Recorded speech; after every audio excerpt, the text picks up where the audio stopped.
Hello बच्चों, आज हम लोग नेक्स्ट चैप्टर शुरू करेंगे परमाणु संरचना, जिसमें कि इलेक्ट्रॉन, प्रोटॉन, न्यूट्रॉन की खोज और रदरफोर्ड परमाणु मॉडल और थॉम्सन परमाणु मॉडल आप लोगों ने पढ़ लिया है। उसके आगे हम बोर का परमाणु मॉडल बताते हैं। जब मैक्सवेल प्लैंक की जो थ्योरी आई तो वह रदरफोर्ड परमाणु मॉडल को खारिज कर चुकी थी। तो उस समय जो है नील बोर ने एक परमाणु मॉडल दिया, जो सनई 1913 ईस्वी में डेनिश भौतिक शास्त्री नील बोर 1913 में रदरफोर्ड द्वारा प्रस्तुत नाभिकीय मॉडल के दोषों की व्याख्या करते हुए प्लैंक के क्वांटम सिद्धांत के आधार पर अपने परमाणु मॉडल की निम्न अभिकल्पनाएं दी। जम्पसन्स कुछ हैं, देख लीजिए। पहला जम्पसन दिया कि परमाणु में इलेक्ट्रॉन नाभिक के चारों ओर बंद वृत्तीय कक्षाओं में घूमते हैं। यदि ये परमाणु का नाभिक ये है धनावेश, तो इसके चारों तरफ बंद वृत्तीय कक्षाओं में इलेक्ट्रॉन घूमते हैं। ये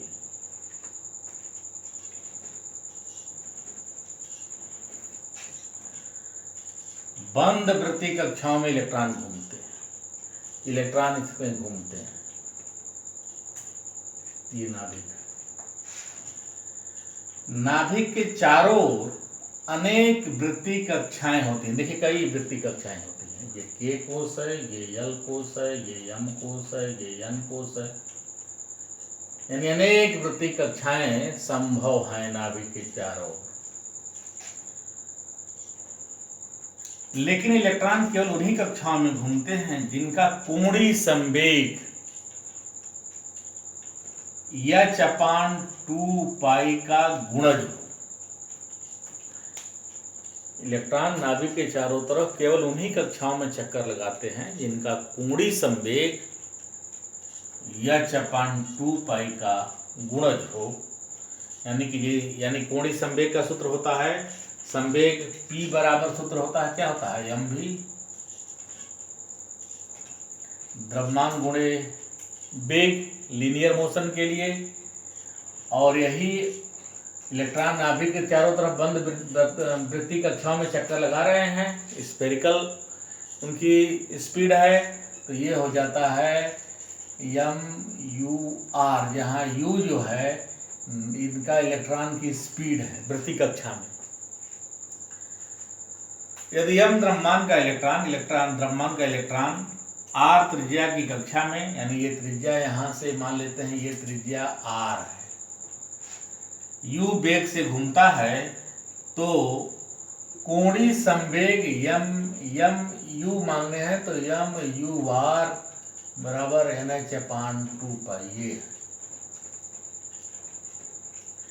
इलेक्ट्रॉन केवल उन्हीं कक्षाओं में घूमता है जिनका कोणीय संवेग h/2 पाई के गुणज हो जाएगा। n जहां पर कक्षा की क्रम संख्या है, ये n बराबर 1 पहली कक्षा होगी, n बराबर 2 दूसरी कक्षा होगी, n बराबर 3 तीसरी कक्षा होगी, n बराबर 4 चौथी कक्षा होगी, n बराबर 5 पांचवी कक्षा हो जाएगी।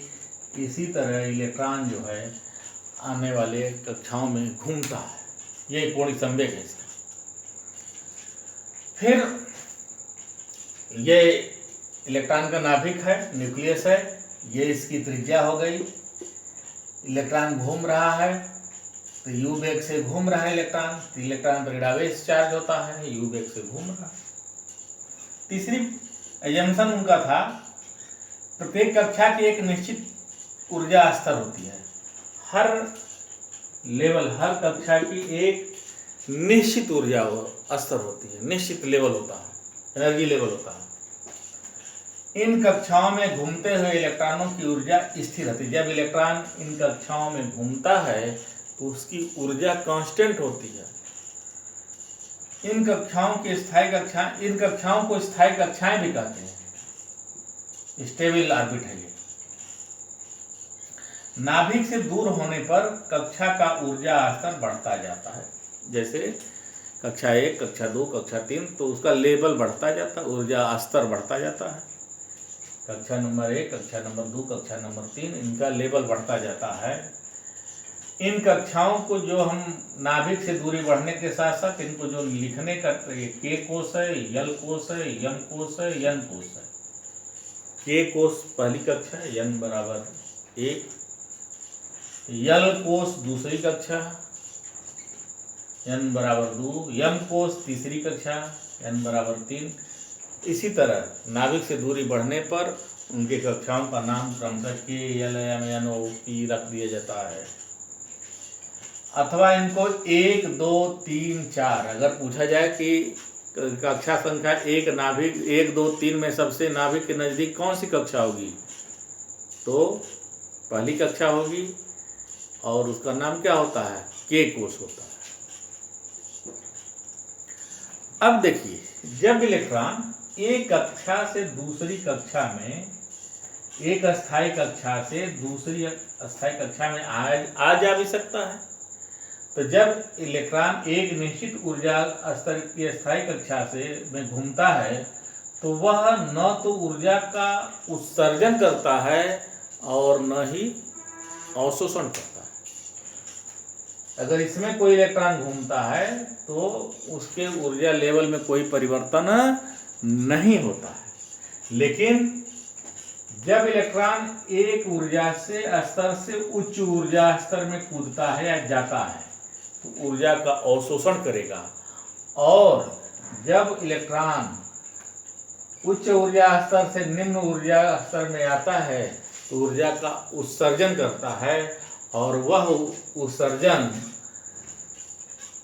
उत्सर्जन जो होता है यह एच न्यू होता है। न्यू आवृत्ति, एच प्लांक नियतांक है, न्यू आवृत्ति है, विकिरण की आवृत्ति है।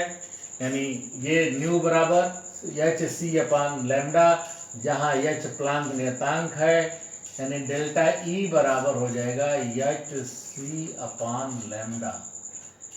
यहाँ पर लैम्डा तरंग दैर्घ्य है। रेडिएशन के समय, विकिरण के समय ये कितनी तरंग दैर्घ्य पैदा हो रही है, तरंग दैर्घ्य है। तरंग दैर्घ्य प्रकाश की, प्रकाश का वेग, तरंग जैसे पढ़े होंगे तरंग के बारे में, अनुश्रव्य तरंगे, पराश्रव्य तरंगे, अनुदैर्घ्य तरंगे, श्रृंगार, संपीड़न, विरलन, इस तरह ये तरंग है। ये फिजिक्स में ही पढ़े होंगे, 6, 7, 8, 9, 10 लगभग यहाँ भी फिजिक्स पढ़े होंगे। ये तरंग दैर्घ्य का उत्सर्जन होता है, विकिरण का उत्सर्जन होता है, तो वह कितनी ऊर्जा निकलती है, E2 - E1, यानी उच्च ऊर्जा स्तर से निम्न ऊर्जा। यानी इसमें से मान लीजिए ये E2 यहाँ पर है और E1 यहाँ है, तो कितनी ऊर्जा निकाल कर यहाँ से यहाँ जाएगा, इस सूत्र से हम निकाल सकते हैं। अगला है एजम्पशन, ऊर्जा उत्सर्जन के फलस्वरूप प्राप्त उत्सर्जन स्पेक्ट्रम में एक निश्चित आवृत्ति की रेखाएं उत्पन्न होती है। जब इस ऊर्जा का उत्सर्जन होता है तो निश्चित आवृत्ति की रेखाएं उत्पन्न होती है। इस प्रकार यह मॉडल परमाणु के रैखिक स्पेक्ट्रम की व्याख्या करता है। भाई, रैखिक स्पेक्ट्रम कब उत्पन्न होता है, जब परमाणु ऊर्जा का उत्सर्जन करता है, तो रैखिक स्पेक्ट्रम, तो ये व्याख्या करता है नील बोर का परमाणु मॉडल। परमाणु में इलेक्ट्रॉन हमेशा निम्नतम ऊर्जा स्तर वाली कक्षाओं में रहते हैं। इलेक्ट्रॉन चाहता है कि हम निम्नतम ऊर्जा स्तर में रहें और स्थायी रहें, स्टेबल रहें। इस अवस्था को परमाणु की मूल अवस्था कहते हैं।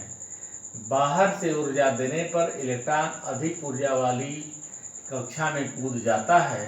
परमाणु की इस अवस्था को उत्तेजित अवस्था का, जैसे इलेक्ट्रॉन में ऊर्जा दिया गया तो यहाँ था, यहाँ चले गए। इस तरह जो है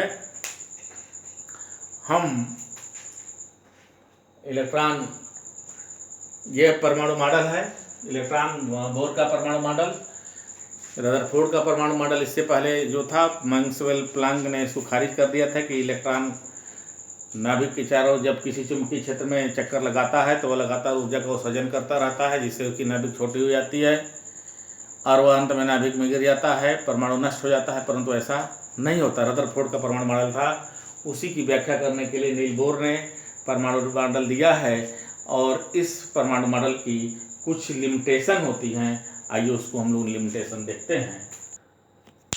बोर के परमाणु मॉडल की क्या सीमाएं हैं, लिमिटेशंस ऑफ बोर परमाणु मॉडल, एटॉमिक मॉडल। जैसे इनकी कमियों को हम उजागर कर रहे हैं, बोर के क्या परमाणु मॉडल, जिस तरह इन्होंने रदरफोर्ड की कमियों को उजागर किया, इसी तरह इनमें क्या क्या कमियां थी, मॉडल तो दे दिए थे। बोर का परमाणु मॉडल के केवल एक इलेक्ट्रॉन वाले परमाणुओं या आयनों के स्पेक्ट्रम की व्याख्या करता है। यानी कि पहली कमी क्या थी, यानी कि बोर का परमाणु मॉडल केवल उन्हीं की व्याख्या किया, उन्हीं परमाणुओं की व्याख्या किया जिसमें केवल एक इलेक्ट्रॉन है। जैसे हाइड्रोजन 1H1, हीलियम में एक इलेक्ट्रॉन होता है, इसमें भी एक इलेक्ट्रॉन होता है, हीलियम में भी एक इलेक्ट्रॉन होता है, लिथियम प्लस में भी एक इलेक्ट्रॉन होता है। तो यानी जिन तत्वों या आयनों में केवल एक इलेक्ट्रॉन था उसी की व्याख्या की है, जिसमें दो या दो से अधिक हो गए उसकी व्याख्या इन्होंने नहीं कर पाया। ये पहली कमी थी। एक से अधिक इलेक्ट्रॉन वाले परमाणुओं या आयनों की व्याख्या बोर का परमाणु मॉडल नहीं करता है। जब भाई इलेक्ट्रॉन केवल एक ही थोड़ा होते हैं, इलेक्ट्रॉन तो भाई hydrogen, helium, lithium, beryllium, boron, nitrogen, oxygen, सब में इलेक्ट्रॉनों की संख्या क्रम से बढ़ती जाती है, लेकिन जिसमें केवल एक इलेक्ट्रॉन था उसी की इन्होंने व्याख्या किया। दूसरी कमी थी कि यह मॉडल बहु इलेक्ट्रॉनिक परमाणुओं में दो इलेक्ट्रॉनों के बीच प्रतिकर्षण के बारे में कोई जानकारी नहीं देता है।